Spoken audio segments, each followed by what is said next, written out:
Welcome to Samba Samba. Enjoy the video. You start by confirming you have an account with admin rights. This lets you change hardware settings. Once signed in, plug a USB mouse or keyboard so you can navigate without touch. Now open the Settings app and search for developer or accessibility options. We begin there. If you plan to disable the touchscreen at a low level, make sure you can restart into recovery. That step is only required for firmware or kernel tweaks, not basic settings changes. Once done with basics, try Chrome / flags to find any input-related toggles. Sometimes a quick flag disables touch. If flags don't exist, you must enable developer mode to gain shell access.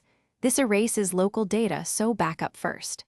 After enabling, open Crash or a terminal and run shell commands to locate the touchscreen device, then unbind or blacklist its driver using sudo echo commands. These steps stop the. Finally, reboot to ensure the driver change takes effect and test both the touchscreen and any connected mouse. If touch still responds, make sure the device name and driver path you targeted were correct, then repeat the unbind or blacklist step. If problems persist, restore your backup, undo changes, and consider a power wash or firmware reset as a last resort. These clear deeper configuration issues. One troubleshooting tip: keep a bootable recovery USB ready before making firmware or developer mode.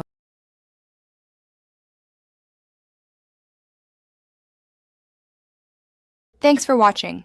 Consider subscribing if we helped you.